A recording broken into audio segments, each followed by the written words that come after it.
Boa noite. Estamos iniciando o programa Cresce Brasil, que tem o patrocínio do PNBE, Pensamento Nacional das Bases Empresariais.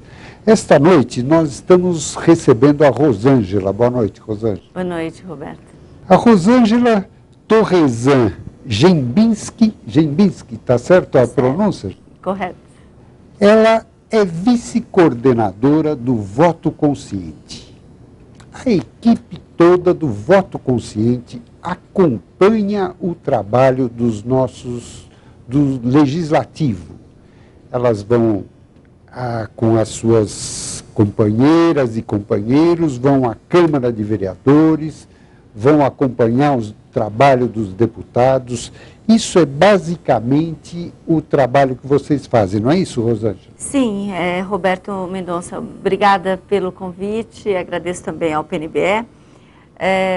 O trabalho do voto consciente tem como base, nós entendemos que é preciso votar, né, e depois acompanhar aqueles que nós elegemos. Então, isso é feito nas câmaras municipais, não só de São Paulo, como também do Brasil todo. Nós temos núcleos em várias regiões do Brasil e também nas assembleias legislativas. Esse é o trabalho básico nosso. Porém, nós também temos um trabalho de educação para a cidadania, onde a gente tem fóruns de cidadania política em escolas, com jovens. Também fazemos um trabalho com cursos, né, de formação política, que é assim, muito solicitado, e cresce o interesse do cidadão pela política. A gente entende que tem sido uma demanda muito grande, até de empresários. Nós temos feito vários trabalhos nesse sentido. Rosângela, eu tenho aqui, o site de vocês é www.votoconsciente.org.br. Isso. Esse daí seria, então, www.votoconsciente.org.br, exatamente onde as pessoas poderiam se informar mais sobre os trabalhos que vocês têm feito, tanto na Assembleia como na Câmara, além desses programas de conscientização das pessoas, trazerem as pessoas para uma área, se politizarem mais. Exatamente. Inclusive, as outras cidades, pessoas interessadas, né, na nossa metodologia, todo esse material é enviado para o Brasil inteiro e o nosso maior contato realmente é o site. E isso é uma coisa graciosa, né? Sim. Vocês fornecem sem custo, sem nada, para uma cidade que queira fazer um acompanhamento dos seus vereadores, isso e aquilo. Exato. Eles têm vamos dizer assim, um caminho, uma assessoria, um caminho de como fazer, o que aconteceu aqui, porque, sem dúvida, esse trabalho não deve ter sido fácil, né, Rosângela? Não. No começo... Realmente é um trabalho que, primeiro, exige uma certa, um levantamento de dados, uma estratégia mesmo. Nós seguimos a lei orgânica do município, que está previsto para a função de vereador, no caso, para a função de deputado, no caso da nossa Constituição estadual. E, nesse sentido, nós vamos acompanhar dentro do parlamento, em termos de quantas vezes ele está presente nas reuniões, se ele é presente nas votações em plenário, quantas leis ele está fazendo. Nós queremos discutir, inclusive, o direcionamento das políticas com esses que foram eleitos para nos representar. Esse é o sentido do trabalho. Rosângela, nós tivemos o primeiro turno das eleições, votamos nos vereadores e agora nós vamos ter o segundo turno. Como é que você encara isso, o segundo turno, como uma nova eleição, uma continuidade da eleição? O que você recomenda para nós, eleitores, para a gente ter um voto melhor, fazermos uma opção melhor, um voto melhor? Certo. Olha, Roberto, você pensa assim, o segundo turno é uma possibilidade de aprofundar o debate no sentido do plano, das metas, o que este executivo vai propor de solução para a cidade, né? As cidades com mais de 200 mil eleitores, elas terão, então, o segundo turno. Então, esse é o momento que nós, cidadãos, vamos prestar atenção no que virá, né? Como esse trabalho vai ser proposto, e é muito importante nós analisarmos se ele está propondo projetos, mas se ele também está dizendo como ele vai fazer, certo? Com que dinheiro, com qual orçamento, porque nós não queremos mais promessas vazias, né? Cairmos no populismo, eu faço, eu aconteço, eu vou trabalhar pela educação, pela saúde, bom, tá, mas como? Com que propostas, com que metas, né? Quais são as metas que serão atingidas? O que a gente quer é um debate mais profundo, serão apenas 2 candidatos, então vai ser possível apresentar com mais rigor esse plano de ação do Executivo para o eleitor, aí então fazer um voto mais profundo, com maior debate em cima dos problemas que ele sente que a cidade tem, né, e que ele entende que sejam prioridades. Ô, Rosângela, uma coisa que eu sempre escuto as perguntas, que as pessoas, sabendo que eu iria ter uma entrevista com você do voto consciente, e me fazem, no aspecto de que o principal executivo, o prefeito ou o governador, ele, quando é uma pessoa muito séria, ele traz uma seriedade. Por exemplo, se o prefeito é uma pessoa muito séria, cumpridora dos seus deveres, ele traz essa seriedade para dentro da Câmara de Vereadores. Porém, se ele não for, ele leva também as suas más características para a Câmara de Vereadores. Exatamente. Isso vocês também observam? Sim, com certeza. O que nós queremos, veja bem, Roberto, nós queremos os poderes trabalhando de forma independente, atuando de forma independente. Então, que o Executivo, que tem a função de executar as obras, de executar os programas, né, tanto para a área da saúde, educação, enfim, que ele faça isso com seus secretários, com sua equipe, de maneira responsável. Sendo que o Legislativo, qual a principal função?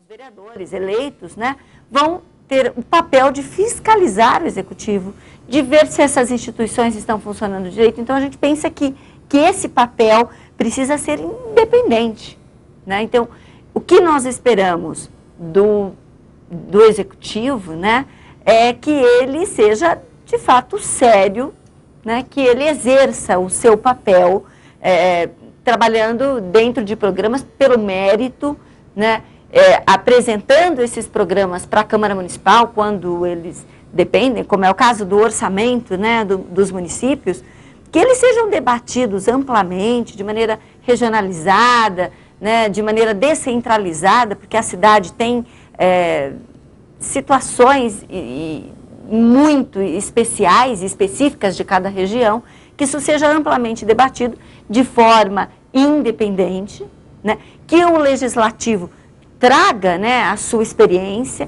porque o Legislativo tem também o papel de trazer para dentro do Parlamento a necessidade da população, né, de maneira regionalizada.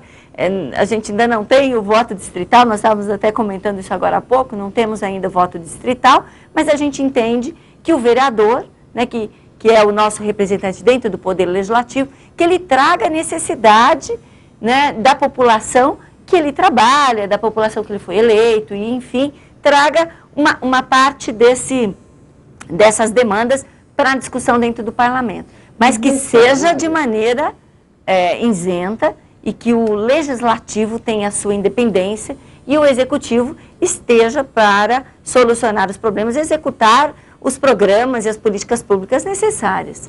Ô, Rosângela, o que eu vejo, apesar de que, sem dúvida, a nossa Constituição, inclusive, prega que nós temos que ter o Executivo, o Legislativo, o Judiciário, cada poder independente para que eles se controlem e um não entre no campo e do outro, na competência do outro, e inclusive ele fique limitado dentro daquilo que a Constituição lhe dá, determina, né? Mas, Rosângela, o Executivo, ele é muito pesado perto do legislativo. Exato. Ele tem poderes muito grandes. E acaba acontecendo uma coisa que aqui no Brasil é muito normal, que o executivo peça indicações de pessoas, pessoas para ocupar cargos, aos legisladores. Isso não é uma interferência de um poder no outro, nós não passamos por uma fase cinzenta com essas ações? Exato. Roberto, veja, esse é um ponto bastante complicado da relação entre poder executivo e legislativo, né? Você veja, essas indicações, elas não são gratuitas, existe uma troca de favores aí, existe um comprometimento que a gente não acha saudável, né? Não é saudável a democracia. Veja, o poder legislativo, ele tem o papel de fiscalizar o executivo, de fiscalizar as instituições públicas. Se ele indica um secretário para aquela secretaria, como ele vai fiscalizar essa secretaria? Então, assim, eu estou assim, tentando traduzir, tentando simplificar, mas não é uma relação saudável e a gente entende que é preciso se mexer nesse ponto, é preciso pressionar, a população tem que ficar atenta. Mas, Rosângela, isso daí é uma coisa que é feita às claras. Qualquer jornal traz conta que Exato. Um deputado, um vereador indicou fulano, foi indicado por uma bancada. Isso não acontece só na prefeitura, acontece na prefeitura, no governo do estado, no governo federal. Exatamente. E está aí o resultado da política, porque aí a gente não sabe por que as coisas não funcionam. Por que nós, organizações da sociedade civil, temos que nos colocar na função de fiscalizadores do executivo, temos que, né, o tempo todo trabalhar com a questão da corrupção que está aí, que a gente sabe que existe. Por quê? Porque nós temos os fiscalizadores ausentes. Né? É essa a situação. Eu acho que assim, enquanto que nós, sociedade civil, empresários, imprensa, meios de comunicação, não nos policiarmos para não aceitar esse tipo de coisa, Roberto, nós vamos continuar com essa situação. Quer dizer, você acha que com isso acaba havendo, Rosângela, uma conivência entre o legislativo que deveria estar fiscalizando? Tem o papel de fiscalizar? O importante papel de fiscalizador. Você veja também a questão que é bastante complicada, que é o número de projetos inconstitucionais por vício de competência, onde o vereador, ao invés de fazer projetos que determinam e organizam a vida do cidadão na cidade, ele faz projetos que envolvam gastos, que não é de competência dele, é de competência exclusiva do executivo. Então, você veja, as competências se misturam e é importante que nós, cidadãos, empresários, pessoas atuantes, saibamos que isso acontece para que a gente comece a fazer essa discussão e isso vai mudando consequentemente. Então, é nosso papel, o voto consciente trabalha muito, né, nessa questão. Então, assim, vereadores que propõem projetos que não são de competências deles, que envolvem gastos, que são de competência do executivo, e assim, misturando esses papéis que precisam estar bem definidos para que a democracia funcione e para que as coisas andem da maneira como a gente quer, né? Com transparência, enfim, com bom uso do dinheiro público, que é esse. Agora, Rosângela, esse aspecto que você está colocando, de que são feitos projetos que são, por princípio, inconstitucionais. Roberto, essa é uma questão grave, né, dessa relação entre executivo e legislativo e o próprio corporativismo dentro do próprio legislativo, né, porque